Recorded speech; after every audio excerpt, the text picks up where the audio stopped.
जरा सोचो दोस्तों, अगर आपके पास एक ऐसी पावर आ जाए जिससे आप टाइम को स्टॉप कर सको, तो आप उस पावर का इस्तेमाल किन किन चीजों में करोगे। कुछ ऐसा ही होता है हमारी कहानी के कैरेक्टर बैन के साथ। कहानी की शुरुआत में हम एक कपल बैन और सूजी को देखते हैं, जो कि किसी बात को लेकर आपस में झगड़ रहे होते हैं। अब इन दोनों का झगड़ा इतना बढ़ जाता है कि सूजी बैन से ब्रेकअप करके वहाँ से चली जाती है। अगले दिन बैन अपने कॉलेज जाता है और वहाँ पर वो सूजी को किसी दूसरे लड़के के साथ देखता है। बैन बताता है कि कल तक तो हम दोनों एक दूसरे के साथ थे और हमेशा साथ में रहने का प्रॉमिस कर रहे थे, पर आज सूजी किसी और के साथ है। कल तक तो वो मुझे किस कर रही थी, पर आज वो किसी और को किस कर रही है। इसके बाद वहाँ पर बैन का दोस्त शॉन आता है और उसे कहता है कि तुझे किसी सुंदर लड़की को पटाना चाहिए, ताकि सूजी जब भी तुम दोनों को साथ में देखे तो उसे जलन महसूस हो। लेकिन बैन शॉन को कहता है कि अब वो इस हालत में नहीं है कि वो किसी और के साथ रिलेशनशिप में आ सके। इसके बाद बैन अपनी आर्ट क्लास में जाता है और वहाँ पर भी वो सिर्फ सूजी की ही पेंटिंग बनाता है। बैन को सूजी की बहुत याद आ रही थी, इसलिए एक रात को वो सूजी को फोन भी करता है और उसे पूछता है कि क्या हम दोनों फिर से साथ में हो सकते हैं। पर सूजी बैन को मना कर देती है और कहती है कि अब मैं किसी और के साथ हूँ। अब इसके बाद से ही बैन बहुत ज्यादा उदास रहने लगता है और वो बस दिन रात सूजी के बारे में ही सोचने लगता है, जिसके चलते बैन को नींद आना भी बंद हो जाती है। वो सोने की बहुत कोशिश करता है पर सो नहीं पाता,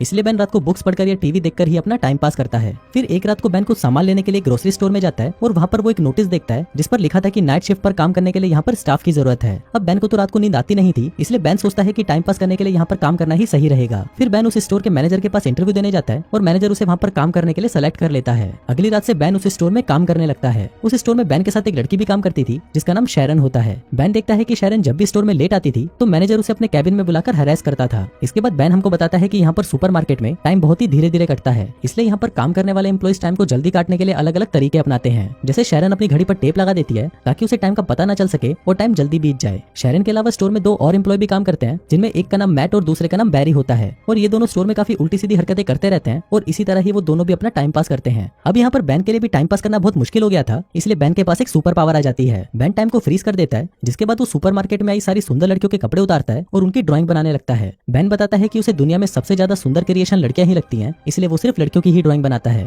अब बैन ऐसे ही लड़कियों की ड्राइंग बनाकर अपना टाइम पास करता था और जब बैन टाइम को वापस नॉर्मल करता तो बहुत सारा टाइम बीत जाता था और इसी वजह से बैन को स्टोर में ज्यादा काम भी नहीं करना पड़ता था। अब ऐसे ही कुछ दिन बीत जाते हैं और फिर एक दिन जब बैन काम पर आता है तो वहाँ शैरन भी उसके पास आती है। फिर बैन अपने लॉकर में से एक सैंडविच निकालता है तो उसे देखकर शैरन कहती है कि उसे बहुत भूख लग रही है, तो क्या वो ये सैंडविच खा सकती है। अब बैन उसे हाँ बोल देता है और शैरन को वो सैंडविच खिला देता है। शैरन जब वो सैंडविच खा रही थी तो बैन उसे देख रहा होता है और बैन के मन में शैरन के लिए फीलिंग्स जागने लगती है। इसके बाद बैन स्टोर में आता है तो वहाँ पर उसे बैरी और मैट मिलते हैं। फिर वहाँ पर मैट बैन को कहता है कि आज रात को वो शैरन के साथ मूवी देखने जा रहा है, जिसके बाद वो शैरन के साथ इंटीमेट होगा। अब ये सुनकर बैन को बहुत बुरा लगता है और वो सोचता है कि जब भी वो किसी लड़की को पसंद करता है तो वो लड़की उसे छोड़कर चली जाती है। बैन बताता है कि जब वो छोटा था तो वो एक लड़की को पसंद करता था, पर वो उसे कभी भी अपने दिल की बात नहीं बता पाता था। एक दिन उस लड़की का हाथ टूट गया और उस पर प्लास्टर चढ़ गया। फिर जब वो प्लास्टर उतारा गया तो उस लड़की के हाथ पर बहुत सारे बाल आ गए। अब ये देखकर स्कूल के सभी लड़के उसे चिढ़ाने लगे। फिर एक दिन बैन उस लड़की के पास आता है और उसे कहता है कि तुम जैसी भी हो मुझे बहुत ही सुंदर लगती हो, क्या तुम मेरी गर्लफ्रेंड बनोगी। अब ये सुनकर वो लड़की खुश हो जाती है और उसे हाँ कर देती है। इसके बाद वो लड़की बैन को स्कूल के पीछे ले जाती है और उसे किस करने की कोशिश करती है, पर बैन उसे किस नहीं करता और उठकर वहाँ से चला जाता है। बैन उस लड़की को कहता है कि कल सेम टाइम पर इसी जगह पर आना, जिसके बाद हम दोनों किस करेंगे।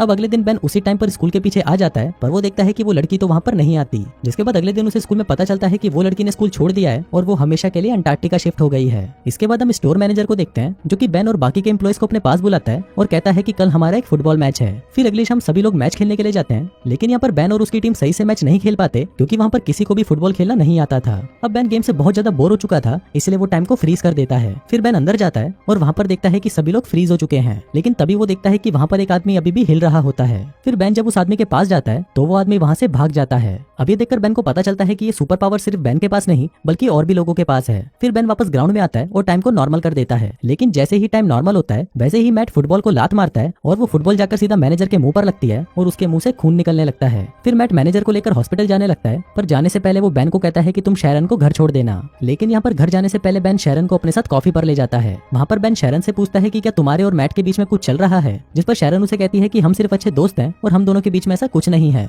जिसके बाद शैरन मैट से पूछती है कि क्या तुम्हारी कोई गर्लफ्रेंड है। बैन उसको कहता है कि मेरी एक गर्लफ्रेंड पहले थी, पर कुछ हफ्तों पहले ही मेरा उसके साथ ब्रेकअप हो गया। इसके बाद बैन शैरन को उसके घर छोड़ने जाता है और अंदर जाने से पहले शैरन बैन को किस करने की कोशिश करती है, लेकिन बैन बहुत ज्यादा नर्वस था, इसलिए वो शैरन के गाल पर किस कर देता है। जिसके बाद शैरन मुस्कुराकर घर के अंदर चली जाती है। इसके बाद अगले दिन मैनेजर सभी लड़कों को अपने कैबिन में बुलाता है और उनको कहता है कि कुछ दिनों बाद मेरा बर्थडे है और उस दिन मैं एक पार्टी दे रहा हूँ, तो तुम सभी लोगों को उस पार्टी में आना होगा। फिर मैनेजर बैन को कुछ पैसे देता है और उसको कहता है कि तुम मेरे बर्थडे वाले दिन एक स्ट्रिपर का इंतजाम करो। इसके बाद बैन अपने दोस्त शॉन के पास आता है और उसे कहता है कि कुछ दिनों बाद उसके बॉस का बर्थडे है, तो उसे अपने बर्थडे पार्टी पर एक स्ट्रिपर चाहिए। अब शॉन बैन को एक बार में ले जाता है और उसे वहाँ पर एक स्ट्रिपर से मिलाता है, लेकिन वो उन दोनों से कहती है कि उसके पास तो बिल्कुल भी टाइम नहीं है, लेकिन उसकी एक दोस्त है जो हाल फिलहाल में फ्री है, इसलिए वो बर्थडे पार्टी वाले दिन उसे भेज देगी। फिर अगले दिन बेन स्टोर में वापस टाइम को फ्रीज कर देता है, लेकिन इस बार वो सिर्फ शैरन की ही पेंटिंग बनाता है। फिर कुछ देर बाद शैरन बेन के पास आती है और उसे कहती है कि क्या तुम मेरे साथ मैनेजर की पार्टी में चलोगे। बेन उसे हाँ बोल देता है, जिसके बाद शैरन बेन को किस करती है और वहाँ से चली जाती है। अब जब से शैरन ने बेन को किस किया था, उसके बाद से ही बेन को रात में बहुत अच्छी नींद आने लगती है।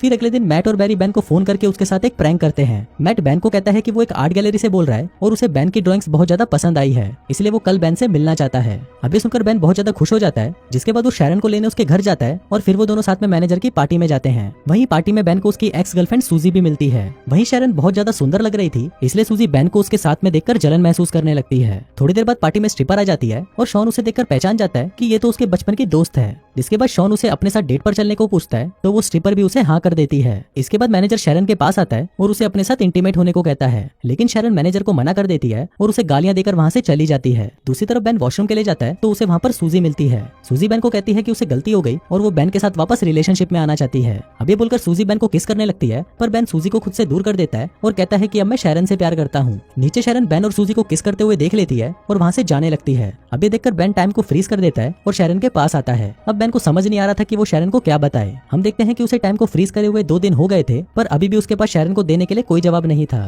फिर बेन वापस टाइम को नॉर्मल कर देता है और शैरन वहाँ से चली जाती है। इसके बाद बेन शैरन को मनाने उसके घर जाता है, पर शैरन बेन पर चिल्लाने लगती है और उसे अपने घर से बाहर निकाल देती है। अब इसके बाद से ही बेन वापस उदास रहने लगता है और उसको नींद आना भी वापस बंद हो जाती है। कुछ दिनों बाद बेन उसी आर्ट गैलरी में जाता है जहाँ से उसे कॉल आया था। फिर वो मैनेजर को कहता है कि आपने मुझे यहाँ पर मेरी पेंटिंग्स देखने को बुलाया था। अब ये सुनकर मैनेजर कहता है कि मैंने तो तुमको कोई कॉल नहीं किया, और तब बेन को समझ आता है कि उस दिन फोन पर मैट था और वो उसके साथ मजाक कर रहा था। फिर बेन उस मैनेजर को सॉरी बोलकर वहाँ से जाने लगता है, पर वो मैनेजर बेन को कहता है कि जाने से पहले मुझे तुम्हारी पेंटिंग्स देखनी है। फिर मैनेजर जब उन पेंटिंग्स को देखता है तो वो उसे बहुत ज्यादा पसंद आती हैं। फिर मैनेजर बेन को कहता है कि कल तुम मुझसे अपॉइंटमेंट लेकर मिलना, हम तुम्हारी इन पेंटिंग्स की एग्जीबिशन लगाना चाहते हैं। अब ऐसे ही कुछ दिन बीत जाते हैं और फिर एक दिन शैरन के घर पर एक इन्विटेशन कार्ड आता है जो बेन ने उसे भेजा था। इसके बाद हम बेन को देखते हैं जो कि अपनी पेंटिंग्स की एग्जीबिशन में होता है। वहाँ पर एक अमेरिकन पेंटर भी थी और वो बेन के पास आकर उसकी पेंटिंग्स की तारीफ करने लगती है। जिसके बाद वो बेन को कहती है कि तुम्हें अपना शो अमेरिका में भी करना चाहिए। अभी सुनकर बेन को याद आता है कि शैरन को भी अमेरिका घूमने का बहुत मन था, जिसके बाद वो उस पेंटर को अमेरिका आने के लिए हाँ कर देता है। इसी दौरान वहाँ पर शैरन भी आ जाती है और वो वहाँ पर अपनी पेंटिंग्स को देखकर बहुत खुश होती है। इसके बाद वो बेन के पास आती है और बेन उसे सॉरी कहता है, जिस पर शैरन भी उसे माफ कर देती है। फिर बेन उसे पूछता है कि क्या तुम मेरे पर ट्रस्ट करती हो, तो शैरन उसे कहती है कि हाँ, मैं तुम पर ट्रस्ट करती हूँ। इसके बाद वो शैरन को आंख बंद करने को कहता है और जब वो उसे किस करता है तभी वो वहाँ पर टाइम को फ्रीज कर देता है। अब जब शैरन ये सब देखती है तो वो बहुत ज्यादा हैरान हो जाती है। इसके बाद वो दोनों बाहर आते हैं और वहाँ पर एक दूसरे को किस करने लगते हैं और इसी के साथ ही ये कहानी यहीं खत्म हो जाती है।